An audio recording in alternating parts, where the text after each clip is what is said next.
What's up everyone and welcome back to the MMA Zone. Today, let's get started with Alex Pereira ignored UFC's advice on foot injury. Alex Pereira is unquestionably one of the UFC's biggest stars, but based on recent comments he made, the UFC brass might be a wee bit annoyed with their light heavyweight champion. And before we continue, make sure to leave a like on the video to help support the channel. Last month at UFC 320, Pereira began his second reign as the UFC 205 King by quickly dusting Magomed Ankalaev. Although Ankalaev landed only 4 strikes in the memorable fight, Pereira didn't emerge from the rematch unscathed. Following the fight, the champ revealed he had broken his foot. Recently, Pereira spoke with MMA Oye. While discussing his foot injury, however, Pereira revealed he decided to pass on the advice he received from the UFC's doctors. The UFC doctors told me to wear the boot for another 6 weeks. They told me to wear it for another 6 weeks. But also, I don't know. I got some more opinions. On one hand, it's good, but on the other hand, I could atrophy my foot a bit more, make it harder to move around, and so on. The pain is okay now. After the impact for a few days, a week, I was fine with the boot. I didn't take it off or anything, just a shower. I think it worked right, and now it's fine. Walking is fine. If I kick, obviously it's gonna hurt. It has to take a while and all that, but I think it's on the right track. Now sure, if Pereira's recovery continues to go well and he's ready to fight in the not too distant future, the UFC probably won't have an issue with this. But if Pereira does encounter complications from not wearing the boot, and the MMA gods forbid, he's sidelined for way longer, the promotion likely won't be too happy with him, especially if these complications prevent him from fighting Jon Jones at, say, the White House card this coming June. UFC updates. Last night we had a very interesting fight card. First, we actually got an update to UFC 322. According to the broadcast, Bo Nickal vs Rodolfo Vieira has been moved from the main card down to the prelims. Beneil Dariush vs Benoit Saint-Denis will now be on the main card for UFC 322. Then we had Aspinall's teammate, Ante Delija, losing his fight. Not only did he lose, the fight ended in a very strange way. So leading into this fight week, Aspinall's teammate reacted to Aspinall's eye poke by saying, "I really don't understand. I had 33 fights and I never poked somebody in the eye, and I do believe the punishment for that should be severe." Well, during his fight with Waldo Cortes-Acosta, Ante Delija landed multiple punches, and the referee stepped in. Ante thought the fight was over and started celebrating, but doctors came into the octagon and it was revealed Cortes-Acosta was poked in the eye during the exchange. Cortes-Acosta decided to continue the bout after being poked in the eye. Right when the fight started again, Cortes-Acosta knocked out Ante Delija in round 1. After the fight, during the octagon interview, Cortes-Acosta took shots at Aspinall. He said, "My eye was like 20% vision, but I said, I don't give a Hey, I want to tell you something. Aspinall, you see that fight? I go for you. Be ready, okay? I'm being ready." And then during the post-fight press conference, he had this to say to Aspinall. Were you just calling him out as you felt like you wanted to get that shot, or were you calling him out because you were able to continue from the eye poke? Yeah, it's like that. It's for the hand to be a champion, and the hand quick because the poke the eye too, and the third too because the hand is the training partner, and I do it with him like a knock him out in the first round. Why is it happening that me and Tom Espinal fight? Because he say Tom Espinal, this is the one that does the best training partner. He can have it. What happened? Tom Espinal fighting with Waldo Cortes. Islam Makhachev talks about moving back down to fight Ilia Topuria. Although Islam Makhachev has moved up to welterweight to chase that title, talk about whether he could return to 155 for an all-star fight with Ilia Topuria continues. But with Islam's welterweight debut only a couple weeks out, it doesn't sound like he's seriously considering that as an option. Makhachev vacated the lightweight title earlier this year so he can pursue the welterweight belt. The renowned fighter is set to face the new welterweight champion, Jack Della Maddalena, at UFC 322, November 15th. Before Makhachev announced the move, hardly a day went by without people wondering if and when the UFC was going to book Islam to face Topuria. And for a little while after Makhachev's decision was made official, he alluded to coming back to 155 to reclaim the title. Well, more recently, Makhachev spoke with Match TV, and he was asked about returning to lightweight to battle Topuria. The interviewer noted that buzz about the fight has never gone away. Makhachev said this in response, "I think so, it would be nice. The fans are interested, and so am I. This fight is the main thing people are talking about." The interviewer proceeded to ask Islam if he's interested in a fight because of fan interest, or whether he personally wants to throw hands with Topuria.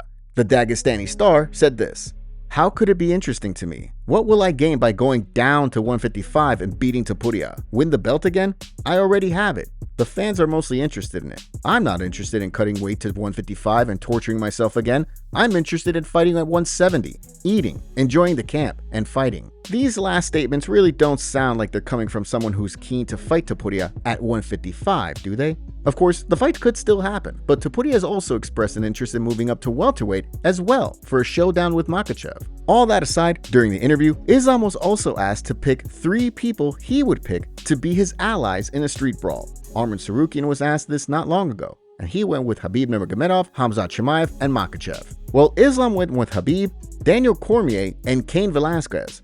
But when the interviewer noted that Cormier is now in his 40s, Makhachev couldn't resist taking a pot shot at his buddy. The former champ responded, "Cormier can be thrown forward as a shield." Tom Aspinall slammed for making heavyweight division look bad? Tom Aspinall continues to take fire from some fans and fighters who believe he should have kept fighting at UFC 321, and now a man he could end up facing at some juncture has joined in. Ever since Aspinall's fight with Ciryl Gane was waved off after the heavyweight champ's eye sockets were violated by fingers, there's been extensive debate about what went down. Some believe Aspinall should have just told the doctors he could see, so the fight would have continued. Others have accused the champion of exaggerating how much his vision has impaired, since Gane had tagged him with some nice shots. Well, recently, surging heavyweight Valter Walker spoke with James Lynch. While doing so, he proceeded to argue that Aspinall has left a stain on the heavyweight division. Here was some of what he had to say. "He made the heavyweights look bad because we are big guys, strong guys. This guy poked you in the eye one time. They gave you 5 minutes to recover, and you pulled out of the fight. He made us heavyweights look bad. I think we are like gladiators from the new era."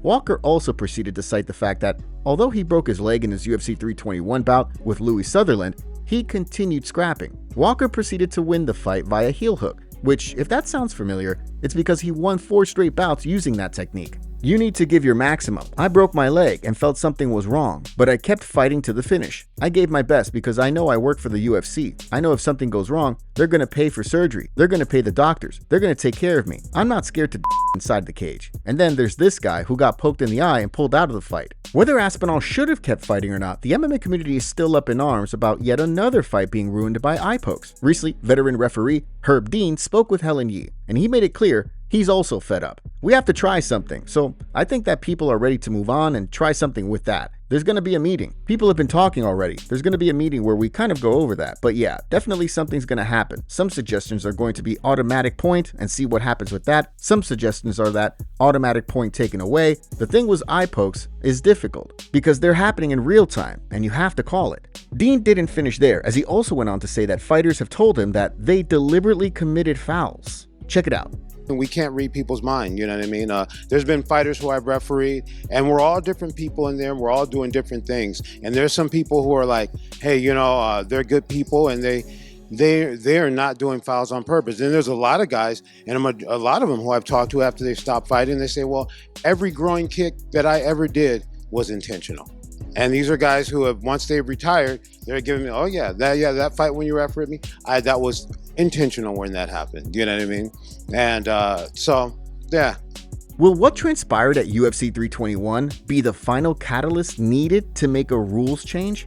Chael Sonnen reacts to Henry Cejudo's comments about Khabib. Henry Cejudo has made the case that his resume is more impressive than Khabib Nurmagomedov's, but one of the many people who are pushing back on that argument is Chael Sonnen. During a recent episode of the Pound for Pound podcast, Cejudo outlined why he believes his accomplishments in the MMA world are more notable than Khabib's. Here's some of what the former flyweight and bantamweight champ had to say. "I agree with you. Nurmagomedov hasn't done enough. He has not done enough. I've told this to Khabib. I don't want to fight with the dude, but I remember we had a really heated conversation between us because I don't put Khabib in front of me. I really don't." The former Olympic gold medalist wrestler furthered, if Khabib would have went up a couple of weight classes with what he's done, then yeah, you would have to rank him highly in the fashion that he's done it. But if he could have done a little bit more, I truly do believe that Khabib would do some amazing things. I think he could stylistically win a title at 185 pounds, even being a 55er. Well, as noted, Cejudo's comments got back to Sonnen. During a subsequent video on his YouTube channel, the outspoken fighter turned analyst disagreed with Cejudo's theory. "Would I put Henry in front of Khabib solely based on the idea that Henry was willing to compete at multiple weight classes and Khabib wasn't? No. Fun debate. Henry versus Khabib, GOAT status, fun debate. 2 wonderful careers, 2 championships, 2 different divisions versus undefeated. It's very hard for anything to get in the way of undefeated. It is an interesting discussion, as there's no doubt that winning titles in 2 divisions and holding 2 belts at the same time is something only a handful of people have ever done. But Khabib did go 29-0 during his storied career, and that included winning all 13 of his UFC fights. That's not too shabby. Sonnen also weighed in on the recent comments Ronda Rousey made about MMA fans, which prompted headlines. While speaking to comedian Bert Kreischer recently, Rousey trashed fans for turning on stars and legendary fighters after they've been defeated. Well, here was some of what Sonnen had to say in response to the former bantamweight champ. Nobody's even thinking about you, except the ones that are in your house, your neighborhood, your community. Nobody has any opinion or love for you or hatred for you whatsoever. That's always been a part that I never felt she understood. Sonnen, however, didn't stop there, as he also had this to say about the massive star. It's not personal, and they don't really not like you. The part that you had wrong is when you thought that they were with you and they loved you. They were never with you, and they never loved you. And there's nothing mean about that. It's called being a fan. Dan Hooker teases new moves for Arman Tsarukyan fight. Dan Hooker is set to throw hands for the first time in 2025 later this month, and the lightweights reporting Arman Tsarukyan could face some new weapons when they battle. Hooker and Tsarukyan are booked to throw down in the headliner of UFC Qatar, which is taking place November 22nd. This will mark the first time Hooker has competed since August of 2024, when he won via split decision over Mattel's Gamrot. Hooker was expected to face Justin Gaethje in March in a long-discussed fan-favorite battle, but a broken hand forced Hooker to the sidelines. Well, ahead of his bout with Arman, Dan spoke with Heavyweight MMA. While discussing what he has in store for Tsarukyan, Hooker reported that the hand injury actually forced him to work on other techniques. Oh, I think everything will just be flying. Yeah, I'm feeling pretty dangerous at the moment. I just can't wait. I can't wait to get the pads off and start firing some knees and elbows down range, brother. I feel like I've been working on a lot of different things and mixing in. Yeah, just more comfortable with all my different weapons. You know, my left hook, which is my powerhouse, was out of action for a while, so it gave me a lot of time to work on a lot of other things I can crack people with, so I'm excited to show that off for sure. It'll be fascinating to see how the fight unfolds, and whether Hooker can negate the expected takedowns from Tsarukyan. It certainly sounds like some flying knees could be on deck in that respect. And speaking of Tsarukyan, based on the recent video, it's clear the top contender is eating well ahead of UFC Qatar. Check out the feast he was enjoying.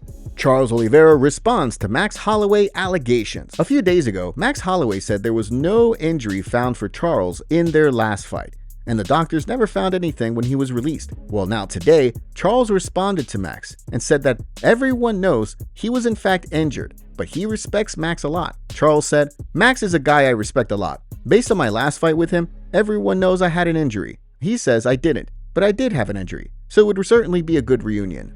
It looks like Charles is ready for his rematch. In the rematch, who do you have winning, Charles Oliveira or Max Holloway? Charles also broke down why he lost to Ilia Topuria, claiming that he should have stayed at range and took Ilia down before putting hands on him. Someone said to Charles that Topuria ate your elbow and didn't fall, to which Charles responded with, "Because I was stupid. The guy's shorter than me, a boxer. What should I have done? Stay on the outside and kick him and make him come forward, and then shoot for the takedown. But what I was thinking, I'll take him down and put my hands on him. I did throw my hands, but he landed first, so I was stupid. It happens. It's part of fighting. What can you do? It's all your mind. You have to come back again. That's what happened. We come back stronger."